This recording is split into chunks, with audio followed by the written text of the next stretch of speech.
Hello, my friends. Eric Feltus here, life coach, speaker, actor, and host of The Great Unbecoming. This is a show about stories of unlearning. What did you let go of in order to become the person you are today? And what did you gain and learn as well? This is a show about letting go of stories that no longer serve us and stepping into our own authenticity. It's about unbecoming what society says you should be and remembering who you are and who you are meant to be. So sit back, relax, and welcome to The Great Unbecoming. Hello, my friends, and welcome to another episode of The Great Unbecoming. Happy Pride Month. Y'all, I have such a special guest today to talk about his story and also to talk about, from his perspective, the importance of pride. Believe it or not, pride is not all, rainbows, glitter, and attractive men on floats. Although we love all those things too. There's just so much more to it. So y'all, I can't wait for you to get to know my guest. This is Reverend Larry J. Morris III. He's an apostle, a digital marketer, scholar, and the spiritual director based in Chicago, Illinois. He is the founder of Larry J. Morris III, LLC, which helps individuals and organizations realize their extraordinary purpose. I love that. Larry is the executive director of the Inclusive Collective, a campus ministry in the Chicagoland area, and the communities coordinator at Spiritual Directors International. Larry is a Ph.D. student in the African American Preaching and Sacred Rhetoric program at Christian Theological Seminary in Indianapolis, focusing on the intersections of Blackness, Queerness, and Sacred Rhetoric. I cannot wait to dig into that and to hear about Larry, how you got to where you are today, and also what drove you to dig deeper into this intersectionality. Larry is a 2021 graduate of the Still Harbor Spiritual Direction practicum. And we'll say this at the end as well, and I'll put this in the show notes, but if you want, you can learn more about Larry at www.larryjmorris3.com. I finally realized why you have a 3 in your email. It's in your email too, right? It is. I hear the weirdest email, so I'm just like, okay. Now it makes sense. Hi, Larry. Hello, Eric. How are Happy you? Pride.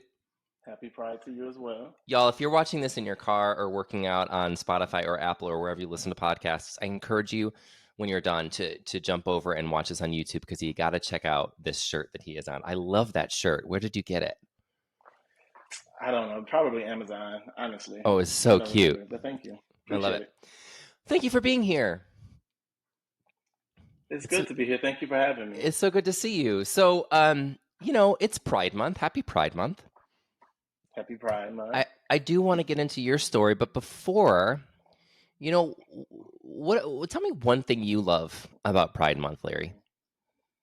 Yeah, one thing that I love about Pride Month is it really is an opportunity to celebrate, all of the ways in which queer folks show up in the world, and even the diversity in our communities. And so, I love that about Pride Month. Yeah, like the and this leads us so beautifully into this intersectionality that we're talking about. It's not like, believe it or not, we're not a monolith. We don't all think, act, and feel and look alike. Can you? I know we're going to get into it, but I am so interested. We're going to talk about Blackness and queerness, but just tell me what sacred rhetoric means. I'm not sure I've heard that before.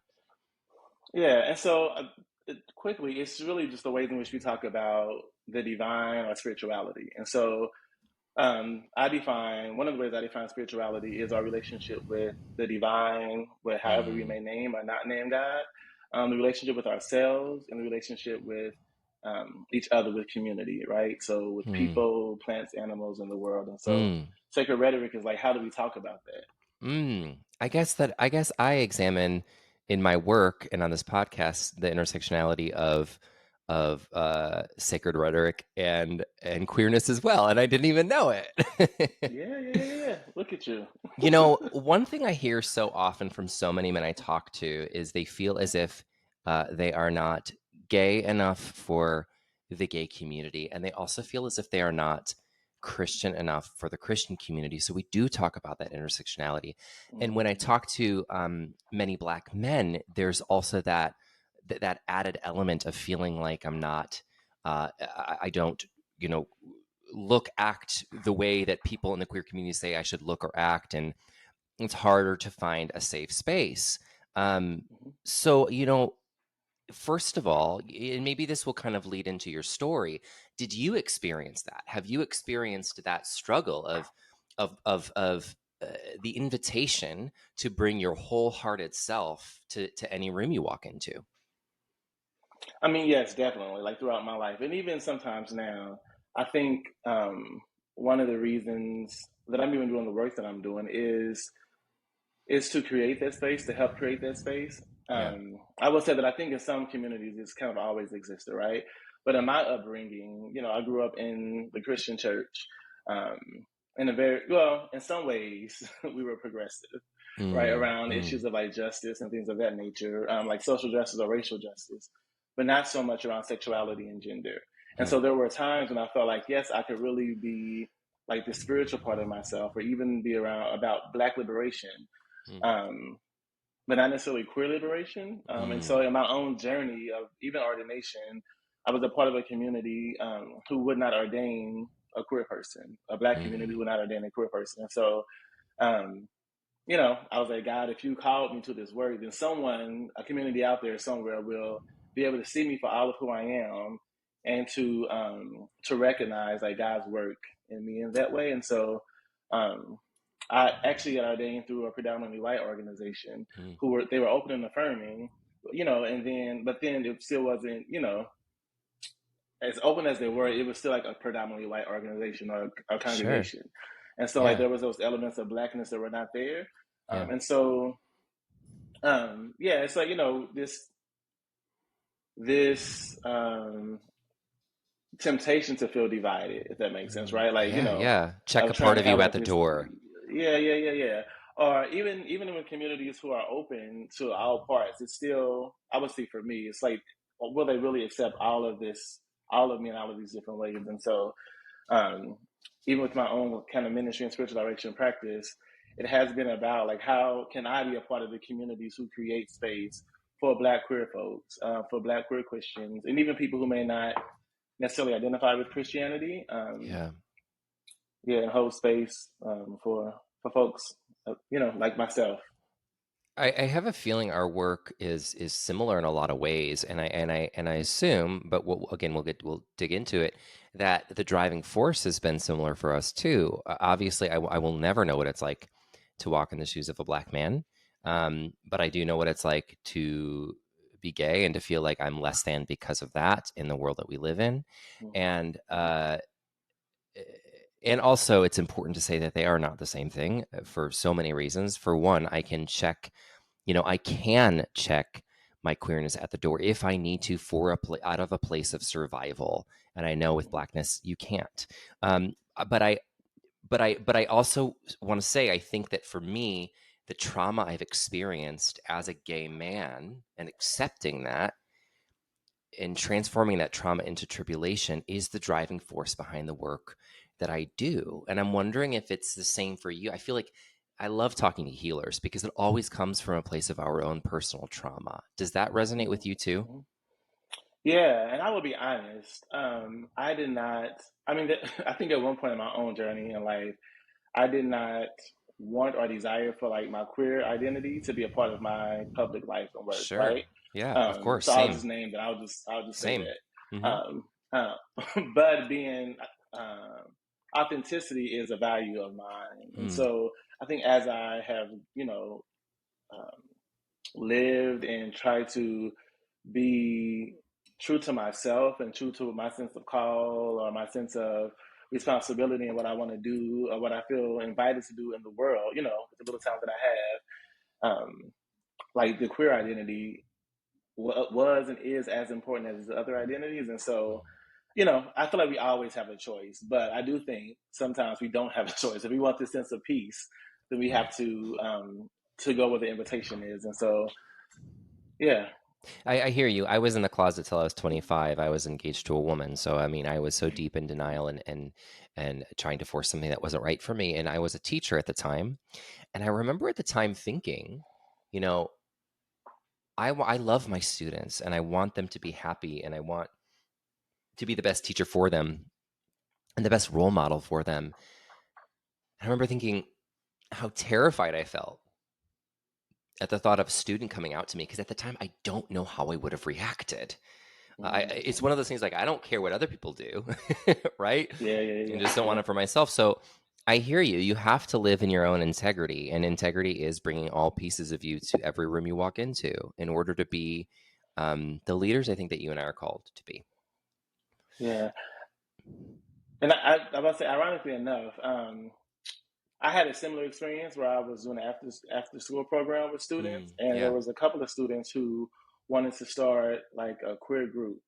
And in that moment, I was terrified because, like, and I wrestled with this language of like being in the closet and coming out, yeah, which I can talk about in a second. But this idea of like sharing that part of myself with the public, even though the students didn't ask me to, they just wanted their own space. And so I think that's been another kind of marker in my own life where, like, okay, you say you want to be authentic, you say you want to like live into the fullness of who you are, and you say you want to help people. And one of the ways you could have helped these students is to create this space, for them to be in community, to explore, to talk about issues. But my own sense of fear kind of got in the way of that. And so, you said that, and I was like, oh, I guess we do have some commonalities in our story after all.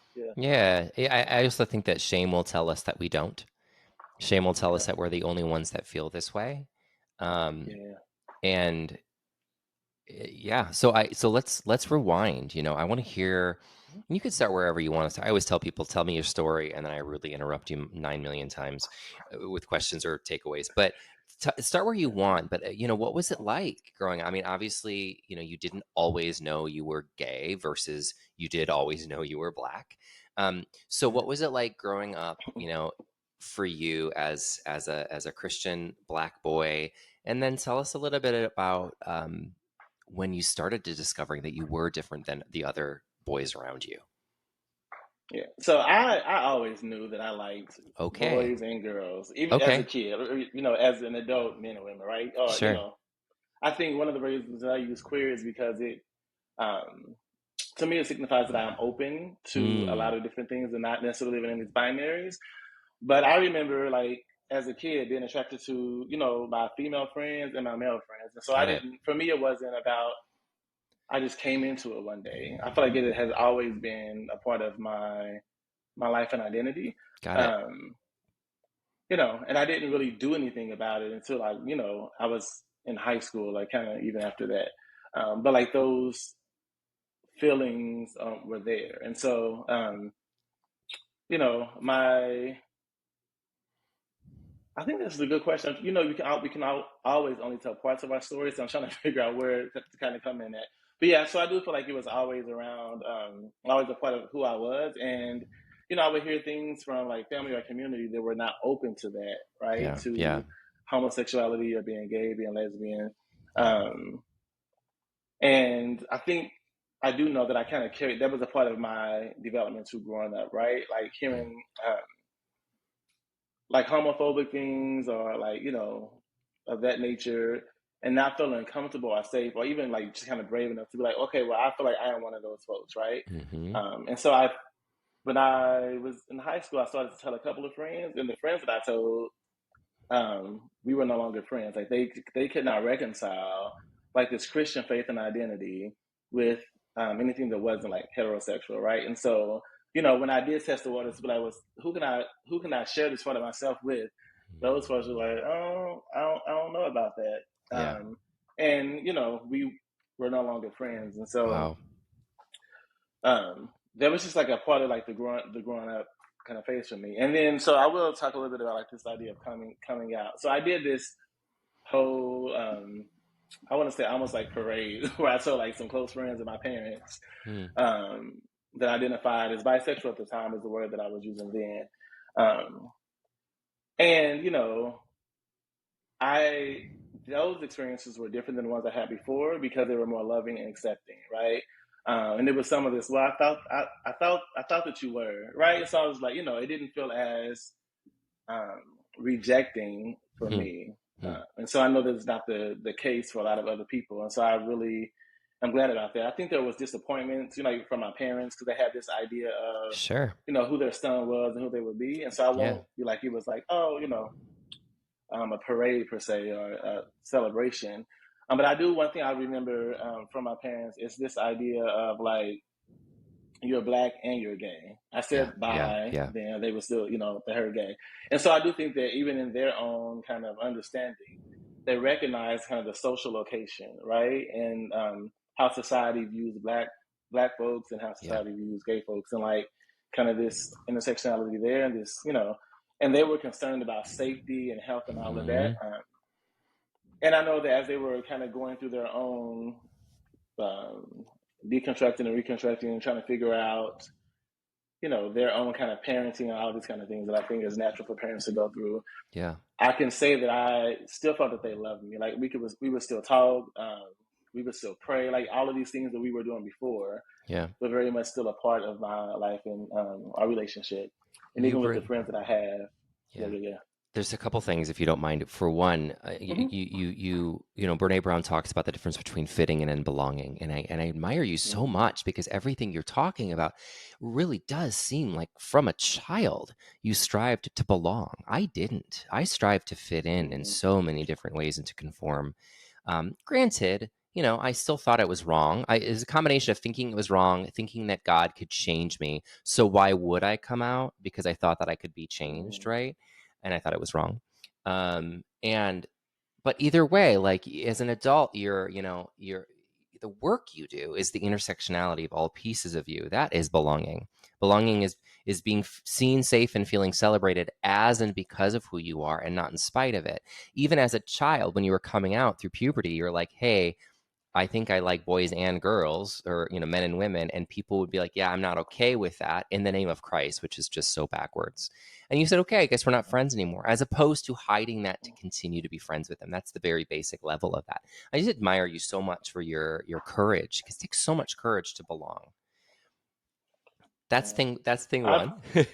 Yeah, I appreciate that. And what I will Yeah, say is yeah, like I do think in some ways this is why I kind of this language like coming out and inviting in is a little bit different for me. yeah, So even with that, it wasn't like I was like out to like the whole community, if that makes sense. You sure. know what I'm saying? So like Yeah, you didn't all need of my to be. relationships for the most part were like most of my relationships were private in some ways, in some that sense. So Yeah. I don't want to what I don't want to do is paint like I told these people and then I went out and just told everybody else. But yeah. Listen, and I during consultations with men, I often ask like how many people they're out to, or are they out to everyone. It really is Mm, an unfair question. I haven't figured out how to mm, reword it. I like this idea of letting people in, but semantics, words are important, but it's hard because it doesn't mean that you have a billboard on your forehead that says I'm gay, yeah. nor do you owe Yeah. all of that information to everyone.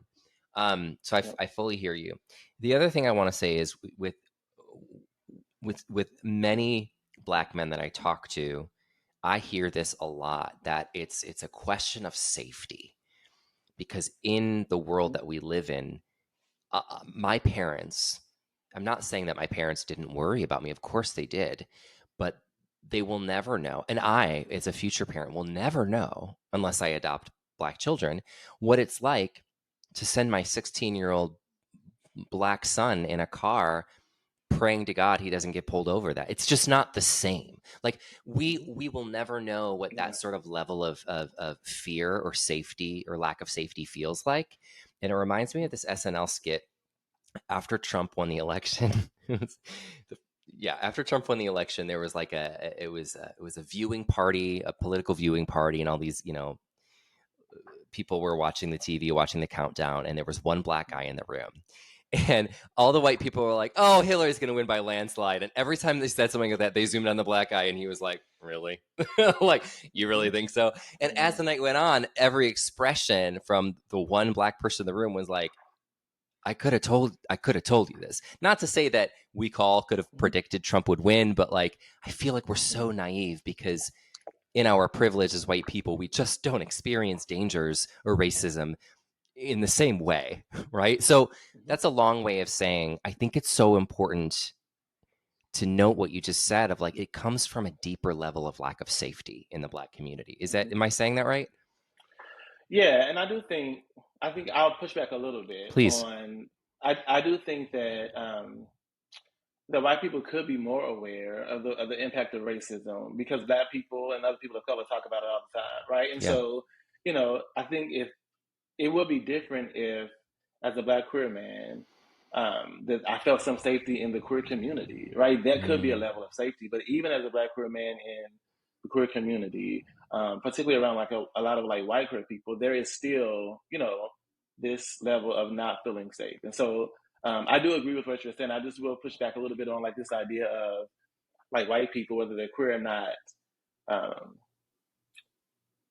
like this inability sometimes to have Mm-hmm, more mm-hmm. compassion. You know Yeah, what I'm saying? Or more empathy I do. when we talk about like race and racism. What I'm hearing you say, if I'm hearing you correctly, what you're saying, what I'm taking from this is it's not an excuse.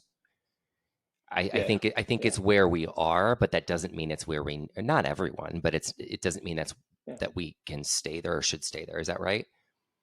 I agree. Yeah, Yeah. yeah, Okay. Yeah. Thank you for yeah. that. Amazing. So you started letting people in, and then when, and maybe it was your whole life, Larry. When were you called uh, to do the work that you're doing today in Chicago? By the way, I'm from right outside. I'm from Aurora. I think I told you this. I'm from Aurora. You I did. always tell people that I'm from Chicago unless they're from Chicago or live in Chicago. Then I say their real place because they're going to call me out. Yes, yes. Chicago folks love and protect their city. I love it. Um, I love it. I love the pride. yeah, They're so proud of like the cold too. And I used to be the same way. Like it's warm elsewhere, and like someone has a coat on, and you're like, "It's 50 degrees. Why do you have a coat on?" Let them live their freaking life. Like if you want to be miserable in the yes, cold in Chicago, do it. It's not for yes. me So I'm anymore. from Indianapolis. Got it. Yeah, I'm Yeah, from Indianapolis, Midwest. and so I tried to stay away from the cold as long as I could. So I was on the West Coast for about 10 years. I get it. Um, but yeah, like, and I don't like the cold, so uh, I can't say that I would stand up for this cold weather. But I think my call also came like at a younger age too. So my mother's grandfather was a Baptist preacher, and so like my family on my mom's side in particular was like very religious, right? They grew up in the church. My mom and them did, and so I grew up hearing that I was called to like ministry because I Mm, clapped in church. So like I yeah. don't know, right? Yeah. Or like said amen when the preacher was preaching. And I think for a long time I rejected it because at that time I saw preachers as only people in the pulpit preaching to people, like talking to people, and not necessarily in the community. As when I was younger and growing up, right? And so I was like, I don't want to do that. And I will name that I'm an introvert, very much so, even with the work that I do. And so, like this idea of being around and out with people all the time felt a lot. Mm, Um, and then reconciling like my own sexuality with the teaching that I was being taught, right, from this Christian perspective.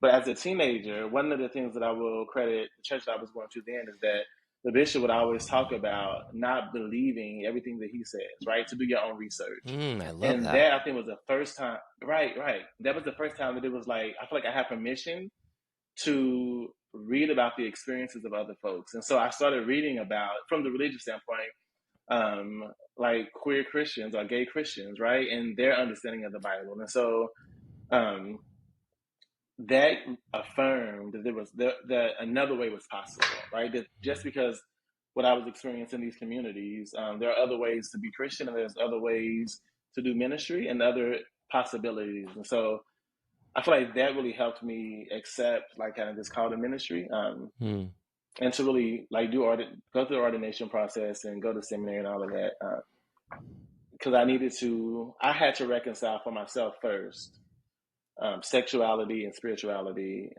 Christianity within myself, yeah. uh, before I could like be like, okay, I'm gonna like do this ministry thing, and for me to still have like kind of those struggles, and sometimes it still comes up, right? Because I think the nature of the society and stuff that we live in, and all of this conservative stuff, language that is going around, but Yeah. I've reconciled like those parts of myself, Yeah. and so Um, like I said earlier, when that particular church would not ordain me, it's like, okay, if this call is real, then somewhere a community will affirm the work, or I'll do the work without having an official, um, official like title or whatever somewhere. So Wow, God, again, the courage to do that is amazing. And you're doing it.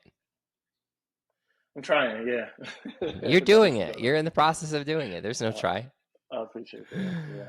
Talk to us about, I made a joke at the beginning of our call today that, shockingly, Pride Month is not just all about attractive men on floats and speedos and rainbows. So, what? Talk to Mhm. us about like I want a lesson. I want our audience to get a lesson. Like, what do you want people to know about Pride Month? Why do we celebrate Pride Month? What is it? What does it really mean? Why are we here? Why are we doing this month? Yeah. I mean, I think again, it's to uplift our community, right? To really take pride into to love ourselves like Yeah. openly and outwardly, but also to remember that there is this justice and this social justice or justice component to it, right? Think about Stonewall, Mm. and how it was really about injustice that was happening, right? Now, I'm And going to pause you if you don't mind, because I want us to talk. I want us to assume that there is at least one person that doesn't even know what Stonewall is. And the reason I want to do this is twofold. On one side, I want people to understand that it's okay if you don't know, right? It's not okay to stay there, right? We need to yes. acquire knowledge and then implement knowledge. So let's pretend that there are some people that don't even know what Stonewall is. Like, talk to us about the history of Stonewall. Yeah. So when I think Basic. about Yeah. okay, yeah. So the Stonewall riots, right? I always forget the dates, and it was in the 60s. 1969. Yeah. 1969, yes. Mhm. And so, it happened at this lounge where queer folks would go and hang out and be visible and be seen. And so there was some issues with the police and kind of the injustices there. And I would name like Black, queer, trans folks Yes. um, stood up for themselves and stood up for the community, right? And so it was this time of speaking truth